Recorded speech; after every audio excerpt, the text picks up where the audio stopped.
Okay, so in this tutorial, I will show you how to set up and run JavaScript file in Visual Studio Code. This is Sala and you're watching Smart Code. The first step should always be to start your Visual Studio Code editor. It usually shows a welcome tab with some updates information and recent work. You can keep the welcome tab. Otherwise, you can simply close it down. Now, click on the file menu and here we will choose the open folder option.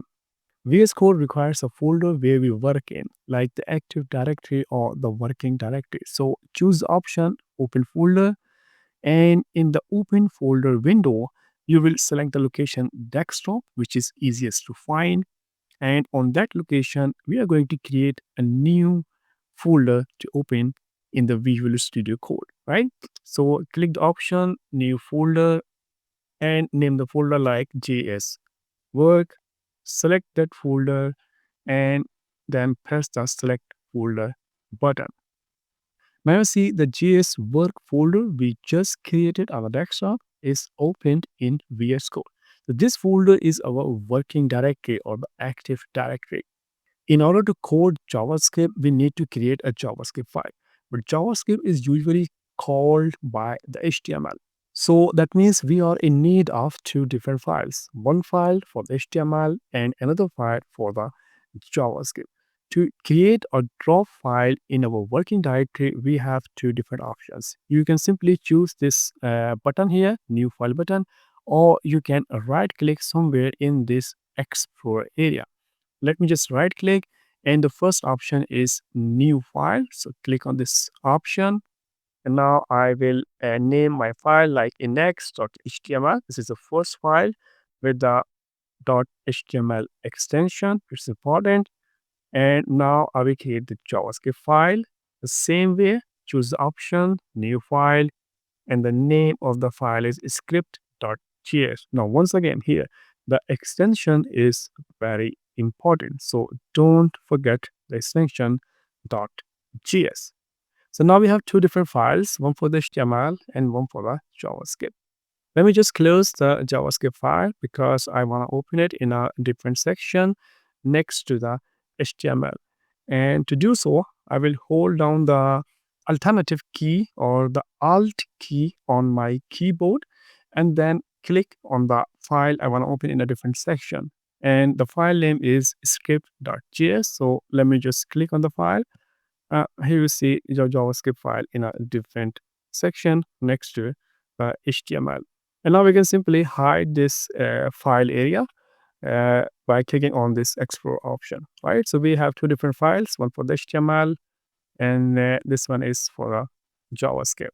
So like I said earlier, JavaScript is mostly called by the HTML. HTML runs in the browser and it calls the JavaScript. So in the HTML file, we're going to simply drop the template, the HTML page template. So I will press the exclamation mark and then we'll select the first option. It will automatically give me the HTML page template. And in this template, we need to include that file. I mean the JavaScript file. And for that, we have two different options. You can either link JavaScript file in the head section of the HTML document or in the body section. When we link JavaScript file in the body section, we usually do that at the bottom of the page right before the body element or after the HTML we want to manipulate with the help of the JavaScript.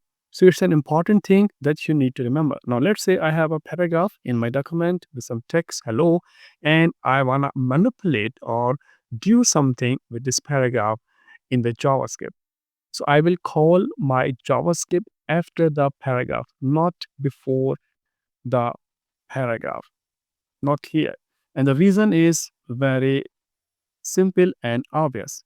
The web page renders from top to bottom in the browsers. So if I put my JavaScript before the paragraph element, which is not rendered in the browser, then I will simply get an error in the browser because JavaScript won't be able to find the paragraph element in the DOM tree.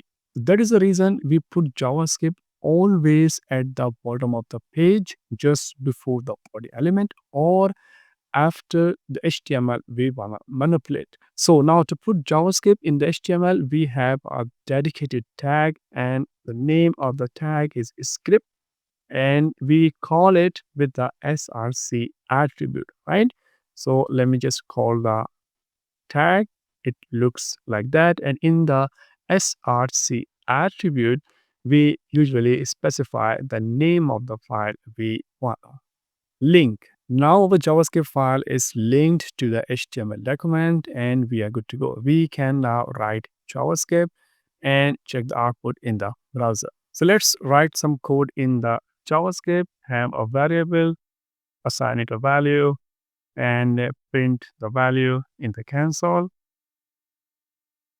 Have another variable, let's say my name, assign it a name,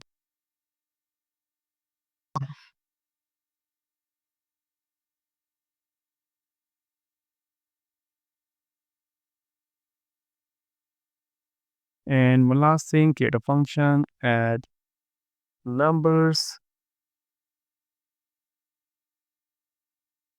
and it will simply add the parameters, right?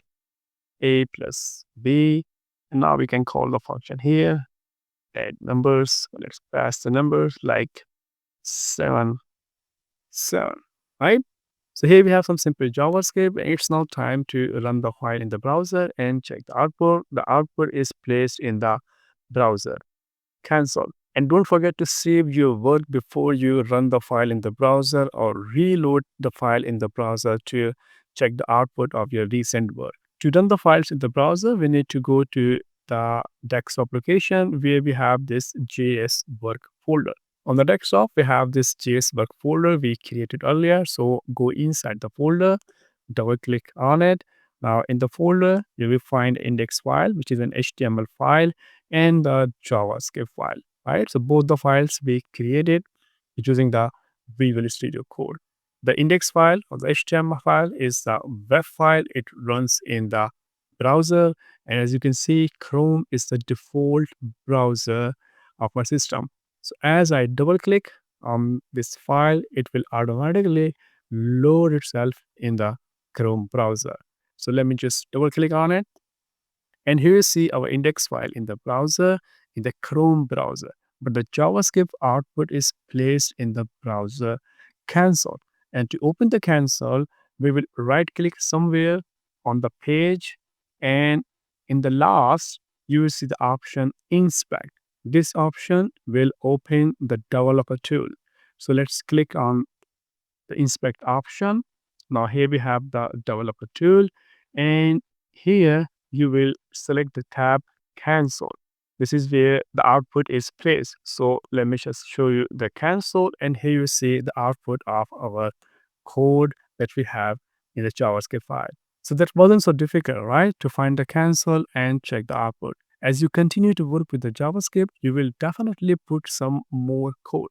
So you will save your work in the editor, and then you will simply reload your HTML document to update your result in the console. For example, let me put just some more code here. So in a console log, we are going to put a message, hello, text from the JavaScript, right? So we did a small update in our codes. I will save my work. Control S is the best option. And then we will simply reload the index file to see the output, right? The recent output. Hello, a text from the JavaScript.